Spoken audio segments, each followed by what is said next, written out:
The fighting between Israel and Hezbollah has reached a new level of intensity as Hezbollah fired more than 150 rockets deep into northern Israel, reaching one of Israel's main cities, Haifa.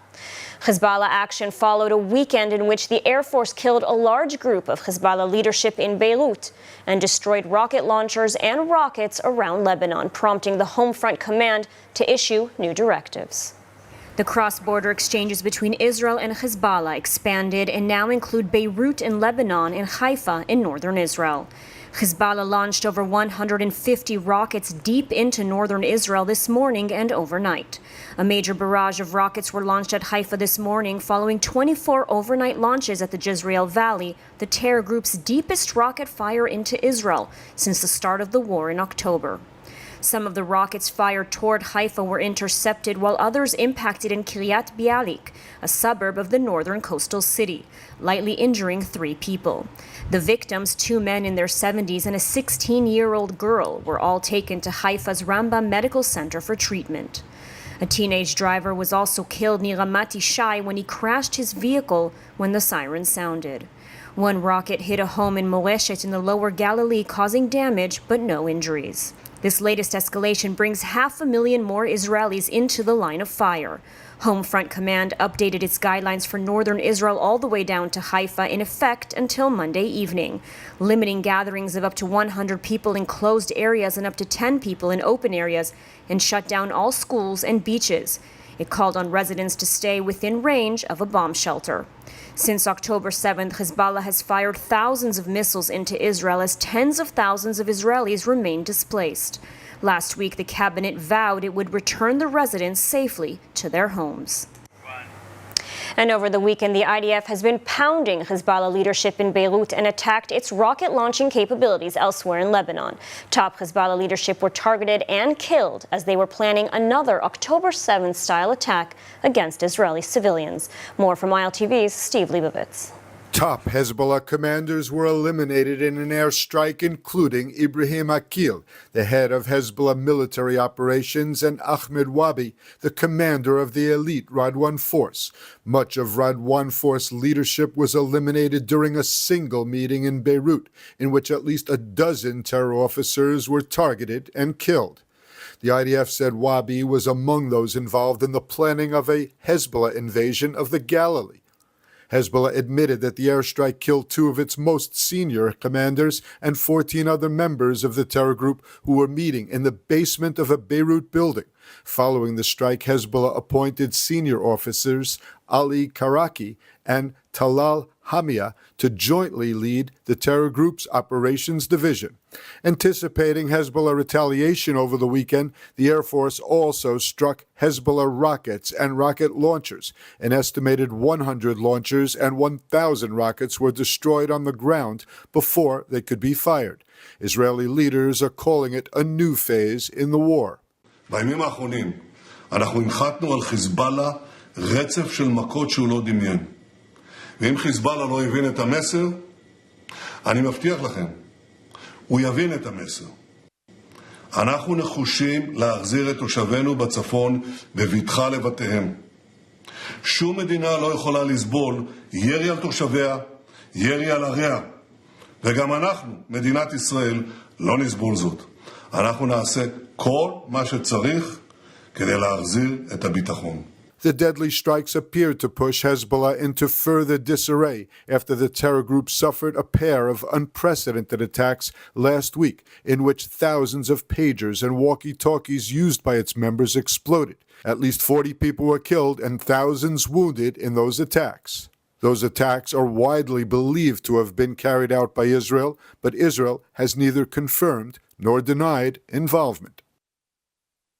And joining us now with more on the threat from Hezbollah is Dr. Barak Bux, a senior research fellow and the Patterson Chair in Security and Intelligence, and a lecturer at the School of Communications and Department of Political Studies at Bar-Ilan University, a leading expert on Lebanon. Thank you for joining us.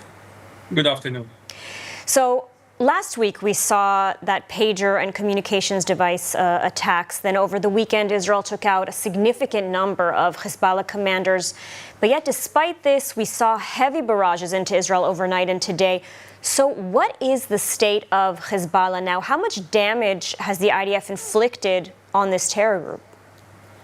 The operation is ongoing. First of all, we didn't see any acknowledgement of Israel to that. And we had the interview of President Herzog today for Sky News. And he said that Israel is not connected to the bombings or attacks. But assessing the damage in Lebanon, they're assessing the ongoing attacks and all of the bombings of the beepers, which is still ongoing. There are casualties of the barrage of command of the Radwan members, and it's still ongoing, the assessment of how much damage there is. I can note that Israel has published that in the retaliation attacks from all of the bombardments of Israel, some hundreds of rocket launchers were destroyed in the, let's say, warehouses of weapons in South Lebanon, in the Bekaa and other areas. So they clearly are shaken or injured in some way, but what are you hearing in Lebanon? I mean, what is Hezbollah's aim now? Are they still trying to avoid all-out war, do you think? We see different voices. I will answer about Hezbollah, but there are other interesting voices. Hezbollah is proclaiming that no damage is done and they're going to attack and they're going to proceed with previous plans that they had of attacking Israel. But we see other voices. First of all, today is Sunday, and on each Sunday, prominent Christian leaders and religious figures hold their Sunday masses. There is a publication today of the Archbishop of Beirut, Uda. He did criticize Israel in his sermon, but he did call for some reasoning in the conduct of the country. And I do believe that some of the calling is for Lebanese also to restrain themselves. I saw an interesting publication, which is new on Lebanon 24, of a new plan, according to the article, of Idris leader, Mr. Jumblat, Walid Jumblat. He repeated in the article the plan of the France to Jean-Yves Le Drian, the French mediator, to broker peace and a deal, but he added that the Saudis are also backing this plan. This is a repeat, nothing new, of the same peace plan that the French and the Americans are trying to broker in Lebanon. And we saw the voice also of President Herzog saying that Israel is not interested in war. So there are voices calling for restraint and maybe going towards the path of an agreement, which will be either following a war or preventing this war. Mm-hmm. Do you think that war between Israel and Hezbollah is inevitable, if not in the coming days, then in the near future? We see that the escalation is ever increasing, and it increased significantly in the last days, following yesterday's rocket launching and very heavy rockets bombarding the Israel Valley and close to Haifa, which is highly escalating the situation. But I do repeat all of these calls to restrain the situation. I can note a publication in Lebanon about the American ambassador in Beirut, Lisa A. Johnson, meeting the Lebanese Prime Minister of the interim government, Najib Mikati. It was between the two series of beeper blasts, and they talked about the situation, and I presume that the ambassador also tried to promote the initiative of Mr. Amos Hochstein, who is the special envoy, to broker a deal between Israel and Lebanon. Now, Benjamin Netanyahu said today that Israel sent a very clear message to Hezbollah, saying that if Hezbollah didn't get the message, Israel would ensure that it would, in fact, get the message. Do you think Hezbollah has gotten the message? I presume that Hezbollah proclaims one thing, but assessing the damages and assessing what was caused by the attacks on the other hand. Hezbollah doesn't always proclaim the real situation. But I do want to repeat Prime Minister Netanyahu's, and I'm quoting him, we're on a crossroad. And by noting crossroad, we're saying this is either escalating more the situation or choosing now to promote the agreement, which will call for Hezbollah terrorists to be 10 kilometers to the north across the Litani River. All right. Well, Dr. Books, thank you so much for your analysis today. Thank you so much. And on Friday, in a major blow to the Hezbollah terrorist organization, Israel eliminated one of its most senior commanders, the head of the group's elite Radwan force, a man responsible for hundreds of American deaths. But who was Ibrahim Akil? All the answers in the following report. The IDF confirmed that it eliminated a senior Hezbollah commander, Ibrahim Akil, along with other senior commanders of the group's Radwan force, an elite terrorist unit. Akil, who was also known by his aliases Tahsin and Abdel Qadir, was one of the founding members of Hezbollah and a senior member of terror group's top body, the Jihad Council. The United States accuses him of being one of the leading architects behind the deadly bombing of the United States Embassy in Beirut in April 1983, which killed 63 people, and the bombing of the U.S. Marine Corps barracks in the same year, which killed 241 U.S. personnel. Akil was also responsible for directing the abduction of American and German hostages in Lebanon. The United States has listed him as a specially designated global terrorist and placed a $7 million bounty on his head. Akil was instrumental in turning the terror group from a small shadowy militia into Lebanon's most powerful military and political organization. Akil's death marks the second time in less than 2 months that Israel has eliminated a senior Hezbollah commander in Beirut. In July, Israel took out Fuad Shukr, the group's top military commander. Hezbollah mourned his death and has already announced a replacement, Ali Reda Abbas, who worked closely with Akil since the 1990s. Meanwhile, the war continues in Gaza. Day 352 of the war. Over the weekend, IDF airstrikes targeted 20 Hamas sites across the Gaza Strip, including the terrorists behind the murder of the 6 Israeli hostages, including Israeli-American citizen Hirsch Goldberg-Polin. More from ILTV's Steve Leibovitz. Over the weekend, the Air Force attacked about 20 terror targets using fighter jets and aircraft throughout the Gaza Strip. Among the targets attacked, terror infrastructure, military buildings, and terrorist squads. IDF airstrikes targeted Hamas operatives who have attempted to reorganize at a former Gaza school. A number of terrorists were killed in the strike. There were also reports of injuries to civilians the gunmen use as human shields. Hamas was using the Al-Falah school in the Zaytun neighborhood of Gaza City to plan and carry out attacks against IDF troops. The school has been inactive during the war, and it's also been serving as a shelter for displaced Gazans. Among those killed was Mahmoud Mansour, a key figure in Hamas military intelligence. Also killed were 2 Hamas members believed to have carried out the murders of 6 Israeli hostages last month in the Gaza tunnel. The forces of the Givati Brigade have been operating in the Rafah area. The fighters have eliminated dozens of terrorists, located weapons, and destroyed terror infrastructure and tunnel shafts.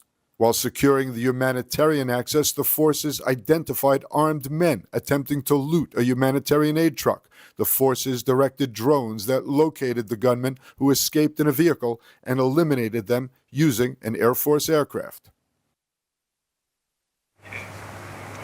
And the IDF on Sunday shut down Qatari news channel Al Jazeera's offices in Ramallah in the West Bank. The news station filmed and aired live the IDF soldiers entering the building and handing an order over to the station chief for the closure of the station for 45 days. Israel has accused the channel as being a threat to national security for its incitement and support of terrorism against Israeli civilians. Earlier this year, in April, the Knesset passed an emergency bill to ban the TV station in Israel for 45 days, with further 45-day ban subject to court approval. This, however, did not affect broadcasts from the West Bank or Gaza. And with hostage deal for ceasefire talks ongoing, pessimism is growing as U.S. officials announce that reaching an agreement in the near future is unlikely.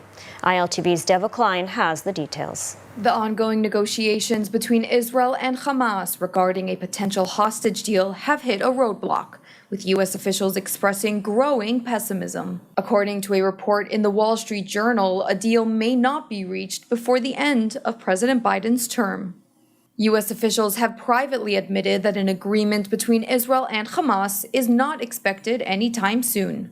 Despite earlier claims from the White House that the deal was, quote, 90% complete, key issues including a prisoner exchange and control of the Philadelphia corridor remain unresolved. One U.S. official told the Wall Street Journal, quote, "No deal is imminent. I'm not sure it ever gets done." This uncertainty comes amid heightened tensions following a Hezbollah pager attack and the killing of 6 hostages in Rafah earlier this month, further complicating diplomatic efforts. An unnamed Arab official echoed the sentiment, saying, quote, "Everyone is in wait-and-see mode until after the U.S. election." The outcome of the next administration may determine the path forward. Hamas's refusal to finalize a deal even after U.S. and Israeli concessions has led to frustrations. Critics also claim Israeli Prime Minister Benjamin Netanyahu may be stalling the process. Meanwhile, families of the 7 remaining U.S. hostages expressed their frustration with the lack of progress in talks during a meeting with U.S. National Security Advisor Jake Sullivan. While negotiations remain stalled, both U.S. and Israeli officials stress they will continue efforts to reach a deal, viewing it as essential to preventing further escalations in the region. And Reverend Franklin Graham, one of America's most influential evangelists, visited Israel last week. ILTV's Maayan Hoffman had a chance to ask him about his trip.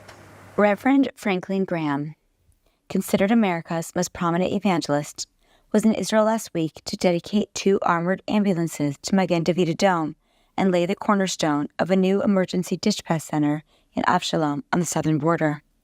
The president of Samaritan's Purse, Graham, has provided or committed to 42 rescue vehicles, including 28 armored ambulances and 2 dispatch stations. 14 of these ambulances are already in service. The organization donated them in January to replenish the fleet after Hamas targeted and destroyed rescue vehicles during the October attack. The ambulances were dedicated to 3 American Israelis murdered by Hamas, Hirsch Goldberg Polin and Roe and Smadar Idan. Love for Israel is a fundamental part of Graham's belief system. He has been in the country many times since the Hamas massacre last year. In a short phone interview with ILTV in the Media Line, he said, "I believe Israel, the nation, and I believe Israel, the Jewish people, are God's chosen people. As Christians, we stand with Israel. We want to support Israel, and we do all that we can, especially in these times of great trouble." He told ILTV and TML that he supports Republican candidate Donald Trump for president, and he's confident that if Trump gets into office, he would maintain a good relationship with whoever runs Israel because he loves Israel. Graham's visit coincided with the formation of a new pro-Israel Christian umbrella organization, the Conference of Presidents of Christian Organizations in Support of Israel. The organization, which will be patterned after the Conference of Presidents of Major Jewish Organizations, will bring together dozens of like-minded groups to magnify their influence. Already, some 100 evangelical Christians are involved in the group, which met for the first time last week in Washington, D.C. from September 17th to 18th, at the same time as the popular IAC National Summit, which brought together thousands of Jews from across the spectrum. And now, in other news, some positive sports news out of Israel. The International Olympic Committee officially decided to include flag football in the 2028 Olympic Games last October, only days after the start of the war in Gaza. Team Israel suspended its program as players joined their reserve units, exchanging team for IDF uniforms. The team returned to practice only months ago and had exceptional results at the World and European Championships. Joining us now in the studio to discuss this journey is Team Israel men's head coach, Jonathan Tekak. Jonathan, thank you so much for joining us. Hi, thank you for having me. So, can you describe the American football in Israel for our viewers who may not even know that we have American football here in Israel? Sure. Well, first off, it's very exciting. It's fun. It's engaging. There are over 2,000 active participants in football here in Israel. They come from different backgrounds. So some are homegrown Israelis, some are folks that have made Aliyah. There are 10 different club leagues in servicing 15 different municipalities throughout the country as well. And I guess what we'll talk about today is the crown jewel, the 7 national teams that get to go out and represent Israel abroad. And it's a great time to be around football here in Israel. It's one of the fastest growing sports in Israel. Yeah, it's incredible. And, I want to ask, how did October 7th impact the league, the players, the teams? Obviously, October 7th is a devastating day in the history of the Jewish people, a very dark day for Israel as well. But our team members in our football community they responded with immense courage, and they've shown perseverance throughout. The first part was we had many team members that were called up to active service. So whether they were tackle or they were national team players, immediately they became active duty. They responded. They were in Gaza. They've been in the West Bank. They've been on the north, serving the country. We also were hit with a lot of loss, tragically. We lost team members at the Nova Festival. We lost members that first day in combat. And then at the same time, there was hope and joy as we had team members in responding that first day on October 7th, helping save people at the kibbutzim, and also even had team members that were part of the successful rescue operation back in June. And I want to ask, because the International Olympic Committee announced that flag football will now be an official Olympic sport in Los Angeles in 2028. And Team Israel was recently at the World Championship, this summer in Helsinki, at the U17 Championship in Serbia. Are we doing well enough to qualify for the Olympics in LA? Well, the short answer is absolutely. There's a lot to be done. But, Israel football is definitely known throughout the world as being very innovative from a schematics perspective, from a game management and strategy perspective. So we're there. Most recently in Finland, the women, they qualified for the playoffs, the round of 16 before bowing out. The men's program, we went 6-1. We had the second best record in the tournament. We beat top 10 opponents in Germany, in Panama. We also defeated Great Britain and Denmark that have historically had very, very strong programs and still do. And then most recently in Serbia, I was able to be on that trip with the under-17 team. The under-17 team has not lost a game since its inception. So since 2022, they've been the European champs. And they beat Great Britain, they beat Germany, they beat Austria, they beat the Czech Republic, and then they beat Italy for the gold medal game. And what's so incredible about that experience is being on the podium with those young men and how Tikva playing, tears in their eyes, and all that they've been through this year, and seeing them achieve is something that will stay with me forever. Really impressive and very moving. And so I want to ask, what can our viewers who are watching now, what can they do to help support Team Israel? Well, the nice thing about Am Israel, right, is that we get behind things that we're passionate about. And there's a tremendous opportunity in front of us, right, to qualify for the Olympics. I think the first thing is go onto the website, get to know us, sign up for the newsletter. We're going to have a U.S. tour coming up in 2025. So that's the second part. If you'd like to support, and if you're watching from abroad, and you're going to be in one of those cities, which will be in the New Jersey, New York area, in the Boston area, in Foxborough, in Minneapolis, Dallas, and Miami, and you want to get involved, contact us, support us. We have people on the ground that are supporting us through that journey.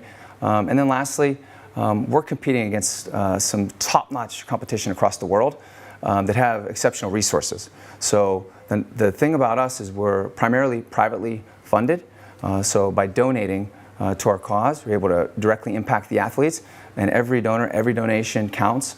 And it's going to help us be in a position to compete and give everything we have so we can qualify for the 2028 Olympic Games in Los Angeles. Absolutely. And for our viewers, you can scan the QR code on the screen now. Jonathan, thank you so much for joining us today. Thank you for having me. And now, let's take a look at the weather forecast.